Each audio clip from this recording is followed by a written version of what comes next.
तर बघा आर्या आज बनवती या चहा आणि काळा चहा बनवती बरं का. तर पहिले जुटलाच बनवती या, त्यामुळं तिला लय आनंद झाला या. तिला असं झालं या कधी आपण चहा बनवल आणि सगळ्यांना देईल प्यायला. पण घरामध्ये कोण चहा पित नाही बरं का सहसा. आता हा जी चहा बनवणार आहे तर हा तिच्या पप्पाला बनवणार आहे. एकच कप बनवायचा आहे.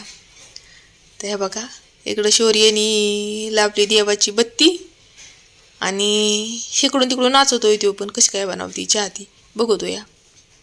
आणि इकडं ह्या बघा हिनी गॅस पेटवती पहिल्या जुटला. तर काय बघती काय माहिती इकडं तिकडं.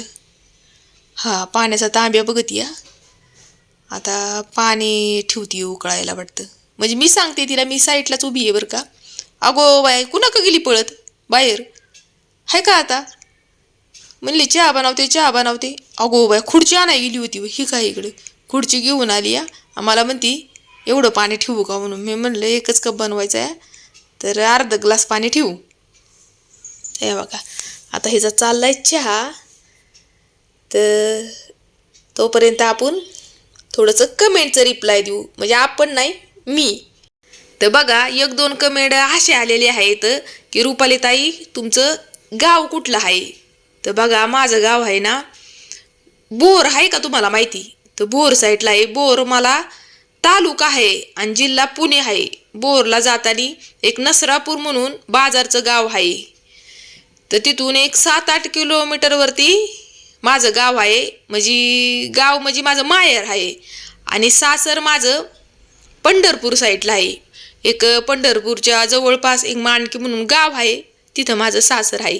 मला पण नाही माहिती बरं का, कारण मीच अजून गेले नाही माझ्या सासरी कधी. जर गेले चुकून मुकून कधी तर नक्की तुम्हाला व्हिडिओद्वारे दाखवेल. तर ह्या बघा इकडं आपला बोलता बोलता चहा पण झाला. उकाळा पण चहा का नाही अजून झाला चहा. काय जर चाललंय डब्ब सरकावं सरकावी काय माहिती. अगो बाय अजून तर साखर टाकायची गेला. मी म्हणते बोलता बोलता चहा पण झाला. आता विचारते मला किती चमचे साखर टाकायची एका कपाला, आता किती टाकते या. तर चला आता मी तुम्हाला दुसऱ्या कमेंटचं रिप्लाय देते. तर बघा एक कमेंट मला सारखं सारखं असं येतं या की रुपाली ताई ह्या सोशल मीडियावरती व्हायरल कसं काय व्हिडिओ होत्यात. तर ते मला सुद्धा माहिती नाही हो. जवळजवळ मी आज 7-8 वर्ष झाले या सोशल मीडियावरती काम करते या. पण मला पण माहिती नाही व्हायरल कसं काय व्हिडिओ होत्या ती. आणि खरं सांगायचं म्हटलं ना तर मला बघा काहीही येत नाही. म्हणजे म्हणजे एडिटिंग हे मी आत्ता शिकले. नाही तर आहे ना मी इथून पाठीमागं टिकटॉकला होते ना त्यावेळेस आहे ना व्हिडिओ काढायचे आणि डायरेक्ट टाकायचे. त्याला टायटल नाही टाकायचे, अजून काही लिहायचे नाही काय नाही, कारण मला येतच नव्हतं. आता थोडंफार शिकली या. आणि ते पण कधी कधी ना माझं चुकीचं पण होतं या. काय सांगायचे तुम्हाला, काही गोष्टी म्हणजे जे बी मी टायटल टाकलेलं असतात ना ते कधी कधी चूक पण होती त्याच्यामध्ये. म्हणजे वेलांटी काना मात्र हे चुकलेलं पण असतं या. पण ज्यांना पहिल्यापासून माहिती आहे की मला एवढं सहसा लिहिता वाचता येत नाही ती समजून घेतात. पण जे बी नवीन लोक जोडलेले आहेत ती कमेंट करतात की तुमचं इथं चुकलेलं आहे. तर त्याबद्दल मी तुम्हाला जास्त काही सांगू नाही शकत. फक्त एवढंच सांगू शकते की जे आपली यूट्यूब आहे ना यूट्यूबवरती 1000 सबस्क्रायबर झालं की आपला चॅनल मोनेटाईज होतो. आणि जे आपलं ही आहे ना आपलं फेसबुक आहे ना त्याच्यावरती 5000च्या पुढून सबस्क्रायबर लागतात. मग तेव्हा आपला चॅनल मोनेटाईज होतो या. तर मला वाटतंय की थोडक्यात तुम्हाला जे बी काय मी सांगितलंय ते थोडक्यात कळालेलं असणार आहे. तर चला आता आपल्या आरुनी चहा केलेला आहे आणि हळूहळू हळूहळू घेऊन चाललेली आहे ती या पप्पांना. ह्या बघा आता तिच्या पप्पांना चहा देते या. आता तिच्या पप्पांनी बघून खुश झाले तर चहा आणि ती सांगते की मी केलाय म्हणून. मग तर तिच्या पप्पांना लईच आनंद झाला. पण ते म्हणतात की कमी कर म्हणून एवढं नको मला चहा. तर तिच्या पप्पानी मला टोमणा पण दिलाय बरं का की आता तुझी मज्जा आहे, पुरीला कामाला लावतीस आणि तू झालीस व्हिडिओ काढायला मोकळी, असा टोमणा पण मारलेला आहे. पण कसं आहे की मुलीच्या जातीला आहे ना कधी पण कामाचं वळण असावं. कारण मुलगी ही लोकाच्या घरी जाणारी असती या, आणि तिथं उद्धार आईचाच होतो ना की बापाचा होत. शिक्षणाबरोबर घरातली कामं सुद्धा मुलीला आली पाहिजेत. माझं तर वैयक्तिक हे मत आहे. तुमचं काय मत आहे ते नक्की कमेंटद्वारे मला सांगा. तर बघा, ह्यांनी दोघांनी अर्धा अर्धा करून चहा प्यायला सुरुवात केलेली आहे. आर्या सहसा चहा पित नाही बरं का, पण आता तिने केलाय म्हणल्यावरती तिला उत्सुकता आहे की कसं काय झालाय ते बघितलं पाहिजे आपण. आणि तिचा पप्पा म्हणतोय लय भारी चहा झाला, 1 नंबर. तू तू तू तू हिला आहे ना लयच आनंद झालाय, आनंद तिचा गगनात मायना. आणि ती आम्हाला म्हणती बरं का, शौर्याला मला, की थोडासा पिऊन बघा तुम्ही कसा काय झालाय ती चहा. पण आम्ही काही चहा पित नाही, त्यामुळं आम्ही म्हणलं तुम्ही दोघंच प्या, आम्हाला काही नको. हे काय आता ह्यांचं प्रेम लईच उतू चाललं या. तर चालू दे आता ह्यांचं प्रेम उतू. आता मी तिसऱ्या कमेंटचं रिप्लाय देते. तर तिसरं कमेंट असं आहे की रुपालीताई, तुमचे सासू सासरे तुमच्याकडे येत नाहीत का? तुम्ही कधी जात नाही का तुमच्या सासू सासऱ्यांकडं? तर येतात की, तुम्हाला व्हिडिओद्वारे मी दाखवलेले आहेत की माझ्या सासूबाई. नाही वेळ दाखवल्या, पण लय दिवस झालं, बऱ्याच वर्ष झालं. म्हणजे बघा 1 किंवा 1.5 वर्ष होऊन गेलं असत्याल तेव्हा आल्या होत्या त्या माझ्याकडं. मग तेव्हा मी व्हिडिओद्वारे तुम्हाला दाखवलं होतं की, त्यांना नव्हतं वेळ दाखवलं. पण आता काय येत नाहीत बरं का त्या. आता तुम्ही विचारू नका की का नाही येत म्हणून. काही गोष्टी अशा असतात बरं का, ह्या सोशल मीडियावरती आपण नाही सांगितलेल्याच बऱ्या असतात. कारण काही लोक बघा चांगली पण असतात, काही लोक वाईट पण असतात, बरोबर का नाही? तर काही घरातल्या गोष्टी अशा असतात आणि काही गोष्टी अशा घडून गेलेल्या आहेत की आपण जरी किती आपला चांगुलपणा दाखवला ना, तर काही लोकांना तो पटत नाही, बरोबर का नाही? मग आपला आहे ना आजकालच्या जमान्यामध्ये चांगुलपणा न दाखवलेलाच बरा असतो या. आणि कुणाला पण इतकं पण जवळचं धरू नाही आपण. मला तर ह्या गोष्टींचं लय अनुभव आलेले आहेत बरं का, की काही लोक आपण म्हणतोय की ही आपली आहेत, पण तसं नसतंय बरं का. ह्या जगामध्ये आहेत ना सगळी लोक जे ते आपला स्वार्थ बघतात. आणि आपण कसं म्हणतो की हे माझं ते माझं, काही नाही बघा, हे माझं कुबाड ओझं आहे. कुणाचं नसतंय. पैशा पुढं आजकालच्या जमान्यामध्ये तर पैशा पुढं कुणाचं नाही.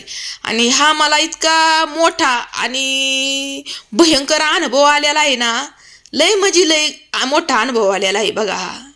आता तुम्ही विचारू नका बरं का, काही गोष्टी आपल्या पर्सनल पण असतात. आणि कसं असतं या, काही नाती अशी असतात ना कधी न तुटणारी असतात. आणि हे नातं असंच आहे की कधी नाही तुटणार आहे, कधी नाही कधी आम्ही एकत्र होणार. आणि आपणच आपल्या माणसांचं कुठं काही सांगत बसायचं, बरोबर का नाही? काही गोष्टी असं कधी कधी वाटतं बरं का, काही गोष्टी सगळ्यांबरोबर शेअर कराव्यात. पण काही लोक आपली आहेत, काही लोक बरोबरीला खऱ्याला खरं म्हणणारी आहेत. पण लय लोक अशी आहेत, जास्त तो लोक असे आहेत की खरं त्यांना पोचत नाही आणि खऱ्याला आहे ना कधीच सपोर्ट करणारी नाहीत. तर जाऊ द्या, हाय बरं हे म्हणायचं आणि आपलं पुढं चालायचं. तर आपल्या नशिबाचं भोग म्हणायचं आणि हे भोगायचं, बरोबर का नाही? तर कुणाला दोष न देण्यापेक्षा आपल्या नशिबाला दोष द्यायचा, की नशीबच म्हणायचं. म्हणतात ना नशीबच गांडून कुणा संग भांडू, असं म्हणजे नशिबाला दोष द्यायचा फक्त, बाकी काय नाही करायचं. तर बघा इकडे आहे ना आर्यानी आज चपाती पण केली आहे. पण ही चपाती ती आपलीच खाणार आहे. तिने चांगला नकाशा बनवला या, पण तो नकाशा ती आपलाच खाणार आहे. तर म्हणलं बनवू दे. आणि ही रात्रीची डाळ आहे, तर रात्रीची डाळ मी गरम करते. आणि आमच्यामध्ये कसं आहे, म्हणजे मी घरातमध्ये असा नियम ठेवलेला आहे बरं का, की ज्याच्या पण वाटणीचा स्वयंपाक राहील ना, तर त्यांनी दुसऱ्या दिवशी तिसऱ्या दिवशी किती पण दिवस लागू दे, मग तो स्वयंपाक त्यांनीच खायचा, दुसरं कुणीही खायचा नाही. तर हे जेवण ह्यांच्या वाटणीचं आहे. काल ह्यांच्या कामामध्ये काहीतरी जेवण होतं, त्यामुळे हे जेवण आलतं. मग ह्यांनी ना घरी थोडंच जेवलं होतं. मग ह्यांच्या वाटणीचं हे जेवण राहिलेलं, मग आता हे त्यांनाच खायला लागणार आहे. म्हणजे मी नियमच तसा ठेवलेला आहे घरामध्ये. म्हणून आहे ना घरामध्ये नियम का ठेवलेला आहे, तर शिळं मग बायकांनाच खायला लागत आहे ना. काही पण शिळं राहिलं तरी, मला तर शिळं जमत नाही. शिळं का जमत नाही? पित्तामुळं, लय पित्ताचा त्रास आहे मला, त्यामुळं मला तर काही शिळं जमत नाही. तर ह्या बघा ही जवळजवळ 15 मिनटं झाली चपाती करते या. ही जी काही चपाती एवढी गोली आहे ना, हिनी कोपरं जे आहे, जो नकाशा बनवला होता तो कोपरा सगळा मूड आपल्याला आहे. तर प्रयत्न चाललेत तिचं चपाती करण्याचा. पण बघा मी ना एवढी होती ना, आर्या एवढी 5वीला होती ना, म्हणजे पुढल्या वर्षी आर्या आता 5वीला जाईल, तेव्हा मी सगळा स्वयंपाक करत होते. खेडेगावला कसं लवकरच सगळा स्वयंपाक म्हणजे स्वयंपाक पोरगी लवकर शिकती. कारण खेडेगावला लय स्वयंपाकाशिवाय म्हणजे शाळा कमी पण स्वयंपाकावरती जास्त जोर खेडेगावला. शेतातलं काम स्वयंपाक हेच लय माझ्या भोवती असायचं. त्यामुळे मी स्वयंपाक लवकर शिकले होते. तर आर्या एवढी असताना, आर्या म्हणजे आता अजून 4थीला आहे, पुढल्या वर्षी पर्यंत मी स्वयंपाक सगळा शिकले होते. आता आर्या एवढी होती ना तेव्हा भात चहा असं पाणी ठेवायचे. म्हणजे संध्याकाळची माणसं कामावरून आली शेतातून की त्यांना पाणी ठेवायचे. म्हणजे असली कामं छोटी मोठी कामं आर्या एवढी होते तेव्हा करत होते. आणि 5वीला गेल्यावर सगळा स्वयंपाक शिकले होते मी करायला. म्हणजे आमच्या घरात एक 10-12 माणसं होती. जॉईंट फॅमिली होती आमच्या घरात. मग तेवढ्या सगळ्यांचा स्वयंपाक मी एकटी करायची लहानपणी, म्हणजे 5वीला असताना. बघा म्हणजे खेडेगावचं मिस नाही बरं का, सगळ्याच पुरी माझ्याबरोबरच्या सगळ्याच ते आपल्या घरी स्वयंपाक करायचं. आणि स्वयंपाक कसा असायचा, चुलीवरती स्वयंपाक असायचा. असं नाही की गॅस बीस होतं. त्यावेळेस आमच्या वेळेस गॅस बीस काहीच नव्हतं. चूल पेटून 2 चुली पेटून चुलीवरती स्वयंपाक करायला लागायचा. मग असं नाही आईला वाटायचं की भाजल नाही तर काय होईल, ह्याचं काही गमन नाही. करून ठेवायचा भात आणि भाकरी कवायना करून ठेवायच्या. मग कालवण आल्यावरती करायची, शेतातून आल्यावरती हे 2 तर करूनच ठेवायला लागायचं रोज संध्याकाळी.